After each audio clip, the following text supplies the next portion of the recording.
Hello everyone, very good afternoon. स्वागत है आप सभी का आपके अपने चैनल पर और मैं हूं आपका दोस्त संपत तिवारी। तो यदि आप हमारे चैनल पर नए हैं तो सभी बच्चों से सबसे पहले तो मैं रिक्वेस्ट करूंगा कि लेटेस्ट गवर्नमेंट जॉब की नोटिफिकेशंस के लिए आप हमारे चैनल को सब्सक्राइब जरूर कर लीजिए, क्योंकि लेटेस्ट गवर्नमेंट जॉब की जो सबसे जल्दी अपडेट है वो आपको नॉलेज स्काइप पर ही मिलती है। सो आज हम डिस्कस करने वाले हैं एक और मध्य प्रदेश कर्मचारी चयन मंडल भोपाल के बारे में। इससे पहले मैंने आपको बताया था कि असिस्टेंट कमिश्नर की जो वैकेंसी है वो निकली है, ठीक है।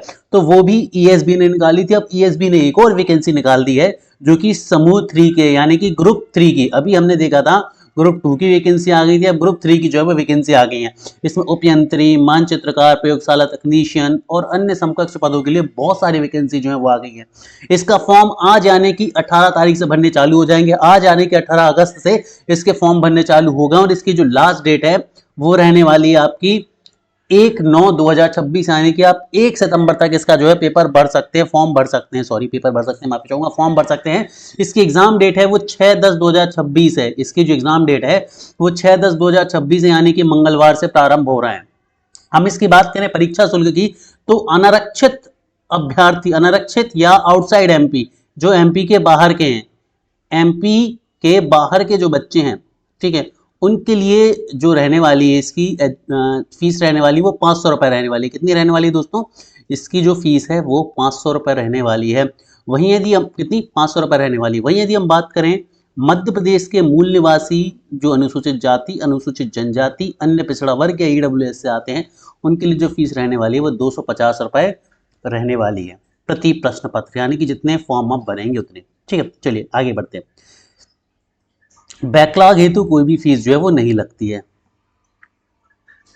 अब बात करते हैं अगली कहानी की तरफ। इसका जो एग्ज़ाम है वो 6 तारीख 10वें महीने यानी कि 6 अक्टूबर से 6 अक्टूबर से इसके एग्ज़ाम जब शुरू हो जाएंगे, 2 शिफ्ट में इसके एग्ज़ाम होंगे। मतलब पेपर आपका एक ही होगा, 2 शिफ्ट होंगी, ठीक है। अब जो एक मॉर्निंग शिफ्ट होती है, एक इवनिंग शिफ्ट होती है। मॉर्निंग शिफ्ट में पेपर 9 से 12 होता है, 3 घंटे का। इवनिंग शिफ्ट में पेपर 2:30 से 5:30 होता है, फिर 3 घंटे का। मॉर्निंग शिफ्ट में रिपोर्टिंग टाइम 8:50 से लेकर 9 बजे तक होता है। पढ़ने का निर्देश पढ़ने का समय होता है ये, रिपोर्टिंग के लिए जो समय है वो सुबह 7 बजे से लेकर सुबह 8 बजे तक होता है, और यहाँ पर 12:30 बजे से लेकर 1:30 बजे तक होता है। चलिए अब बढ़ते और हम देखते हैं कि कौन कौन सी वैकेंसी जो है यहाँ पर आपको देखने को मिलती हैं। अच्छा, उससे पहले कुछ बातें हम कर लेते हैं। ये तृतीय श्रेणी की पोस्ट होती है, ठीक है। अच्छा, एमपी में एज का क्राइटेरिया मैं यहीं पर बता देता हूँ। एज का क्राइटेरिया जो है वो जनरल कैटेगरी के बच्चों के लिए है 18 से 40, ठीक है। अब इसमें ओबीसी में 3 साल का आरक्षण मिलता है, एससी एसटी वालों के लिए 5 साल का आरक्षण मिलता है, और पीडब्ल्यूडी कैंडिडेट्स के लिए 10 साल का आरक्षण मिलता है। तो ये कहानी हमें याद रखनी है, ठीक है। एज को अब हम आगे डिस्कस नहीं करेंगे, ठीक है। वहीं यदि आप मध्य प्रदेश के मूल निवासी हैं और कहीं पर काम करते हैं तो ये एज ग्रुप आपके लिए 45 हो जाता है, किसी भी श्रेणी के आप हो। जनरल कैटेगरी की मैं बात करूँ, ठीक है।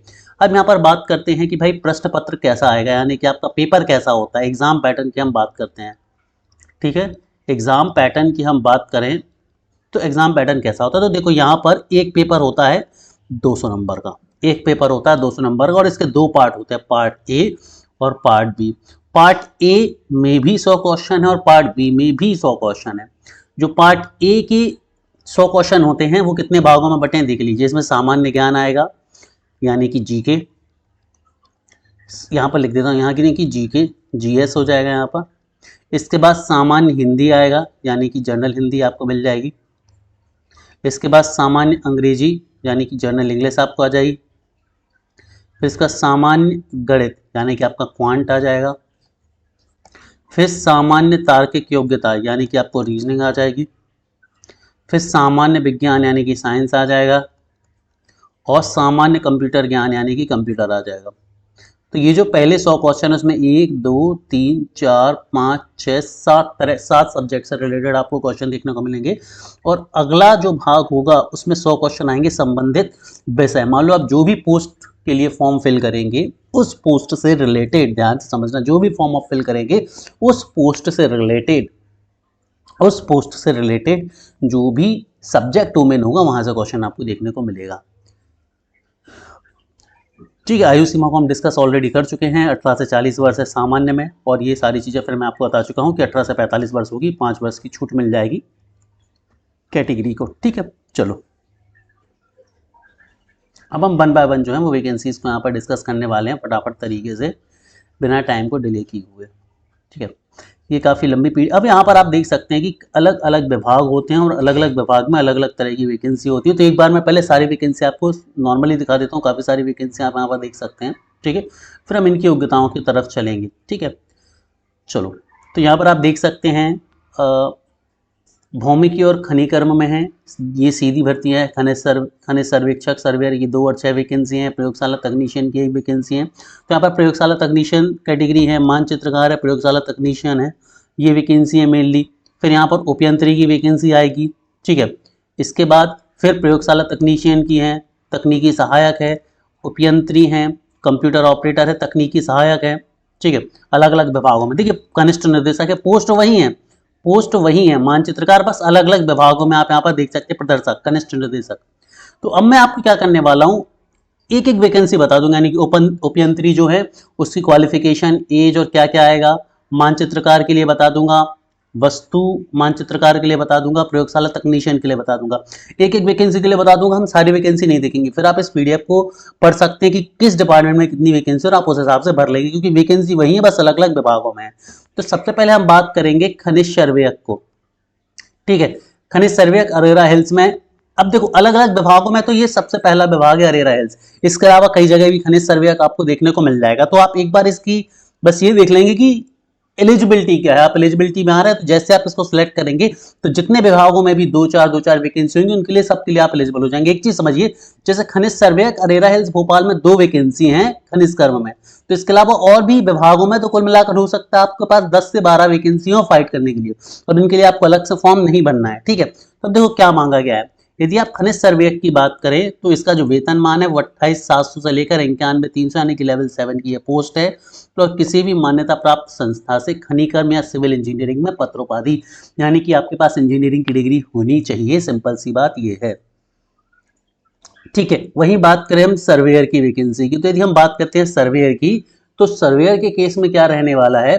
सर्वेयर के केस में क्या है भाई, ये लेवल 5 की जॉब है, 22,100 से आपकी सैलरी शुरू होगी, बेसिक सैलरी। यहाँ पर आईटीआई से सर्वेइंग में डिप्लोमा मांगा गया है, या फिर सिविल इंजीनियरिंग में डिग्री आपसे मांगी गई है, सॉरी डिप्लोमा मांगा गया, पत्रोपाधि लिखा हुआ है। उसके बाद हम बात करें प्रयोगशाला तकनीशियन, तो सीधी भर्ती प्रयोगशाला तकनीशियन इलेक्ट्रिकल इंजीनियरिंग है। तो प्रयोगशाला तकनीशियन जो है वो लेवल 6 की जॉब है, 25,30, ये गलत लिख गया है, 25,300 है बेसिकली ये। ठीक है, कितना, 25,300 है ना, 25,300। इसके लिए प्रयोगशाला तकनीशियन के लिए आपसे क्या मांगा गया है, किसी भी मान्यता प्राप्त विश्वविद्यालय मंडल से इलेक्ट्रिकल इंजीनियरिंग शाखा में कम से कम प्रथम श्रेणी की पत्रोपाधि यानी कि डिप्लोमा। ठीक है, क्लियर। अब हम बात कर लेते हैं प्रयोगशाला तकनीशियन, तो प्रयोगशाला तकनीशियन अब सिविल इंजीनियरिंग में आ गया। तो मान्यता प्राप्त विश्वविद्यालय मंडल से सिविल इंजीनियरिंग शाखा में प्रथम श्रेणी में पत्रोपाधि यानी कि डिप्लोमा। ठीक है, बात समझ रहे हो ना। तो भाई प्रयोगशाला तकनीशियन के लिए क्या एलिजिबिलिटी होगी, सब मेन एलिजिबिलिटी समझ लो एक बार आप लोग। जैसे हम बात करें पहली है खनिज सर्वेयक की, तो इसमें क्या मांगा गया है, डिप्लोमा मांगा गया है सिविल इंजीनियरिंग में। ठीक है, फिर वही हम बात करते थे सर्वेयर के केस में, तो डिप्लोमा मांगा गया है। प्रयोगशाला तकनीशियन के केस में संबंधित शाखा से आपसे डिप्लोमा मांगा गया है, दैट्स इट। ठीक है, बस इनके वेतनमान आपको याद होनी चाहिए कि किसके कितने वेतनमान है। जो इंजीनियर है उसका वेतनमान सबसे ज्यादा रहने वाला है। ठीक है, उसका वेतनमान जो है वो सबसे ज्यादा रहने वाला है। मानचित्रकार की बात करें तो मानचित्रकार में किसी भी मान्यता प्राप्त विश्वविद्यालय मंडल से सिविल इंजीनियरिंग में प्रथम श्रेणी की पत्रोपाधि या समकक्ष पत्रोपाधि तथा ऑटोकैड और स्टड प्रशिक्षित उम्मीदवार को उपर्युक्त शैक्षणिक योग्यता के साथ प्राथमिकता दी जाएगी। ठीक है, तो यदि आपके पास मानचित्रकार में या सिविल इंजीनियरिंग में प्रथम श्रेणी में पत्रोपाधि है, डिप्लोमा है, ठीक है, और आपके पास यदि ऑटोकैड का एक्सपीरियंस है, सर्टिफिकेट है, तो डेफिनेटली आपको जो है वो वरीयता दी जाएगी, आपको प्रिविलेज जो है वो मिल जाएगा। वही बात करते हैं प्रयोगशाला तकनीशियन कंप्यूटर साइंस व इंजीनियरिंग में, इसमें केवल एक पद है और अलग अलग जगह आपके पद देखने को मिल जाएगा। लेवल 6 की ये जॉब है। ठीक है, 25,300 इसमें बेसिक शुरू होगा। किसी भी मान्यता प्राप्त विश्वविद्यालय मंडल से इंजीनियरिंग की कंप्यूटर साइंस व इंजीनियरिंग शाखा में कम से कम प्रथम श्रेणी में पत्रोपाधि यानी कि डिप्लोमा। ठीक है, ये बात आपसे करी गई है। अच्छा, एक चीज़ मैं आपको बता दूं, जैसे 28,700 लेवल 7 की जॉब है ना, 25,300 लेवल 6 की जॉब है। ठीक है, ये बेसिक सैलरी है। अब इसमें आप डीए जोड़ देंगे, डीए फिलहाल में 58% चल रहा है, तो आपकी जो भी सैलरी है उसका 58%, बेसिक 58% आप कैलकुलेट कीजिए, प्लस इसमें एचआरए कैलकुलेट होगा। एचआरए या तो 10% है या 7% या 5% है, डिपेंड करता है कि आप किस सिटी में है ना। एमपी की मैक्सिमम सिटी 7 में और 5 में आती हैं, ठीक है, तो 7% अधिकतम लगभग आपको मिलेगा, ठीक है, आप ये मान के चलिए, ठीक है। तो इसी तरह की सारी वैकेंसी हैं। अब इसको अननेसेसरी जब हर एक वैकेंसी को देखेंगे तो बहुत ज़्यादा बढ़ जाएगा। जैसे देखिए कंप्यूटर साइंस इंजीनियरिंग एक जगह और पद आ गया, तो मैं वही बात कर रहा हूँ कि भाई जो भी पोस्ट है ना वो मल्टीपल जगह है, तो आपको यदि कहीं एक पोस्ट दिख रही है तो वो इसे एक विभाग में एक पद है, लेकिन वो एक ऐसी वैकेंसी बहुत सारे विभाग दिए गए हैं, कम से कम 12 से 13 विभाग हैं, ठीक है। तो आप ये मान के चलिए कि एक विभाग में एवरेज एक वैकेंसी भी है, तो 12-13 विभाग मिल गया आपको, 12-13 वैकेंसी तो मिनिमम हर एक फील्ड की देखने को मिल जाएगी। बस आपको आराम से देखना है, पैनिक नहीं करना है, ठीक है। जैसे कि आप उपयंत्री की बात करें तो उपयंत्री हमने सबसे पहले देखी थी, 2 वैकेंसी थी, लेकिन अब आप यहाँ इंदौर में देख लीजिए, 11 ओपन के लिए आ गई, ईडब्ल्यूएस के लिए 3 आ गई, एससी के लिए 5 आ गई, एसटी के लिए 2 आ गई, टोटल टोटल 41 वैकेंसी आपको देखने को मिल गई। 32,800 की ये वैकेंसी है। तो ये आप इसको बड़े ध्यान से देखेंगे तो अच्छी वैकेंसीज हैं जो आपको देखने को मिल जाएंगी, जिन पर आपको काम करने को मिल जाएगा, ठीक है दोस्तों। तो पढ़ते रहिए, आगे बढ़ते रहिए, हैव अ ग्रेट डे, ठीक है। और यदि आप इसमें और डिटेल चाहते हो तो एक बार कमेंट सेक्शन में डिटेल जरूर लेके, इससे रिलेटेड मैं एक कंप्लीट डिटेल भी आज के बच्चों के लिए लेकर आऊँगा। Have a great day.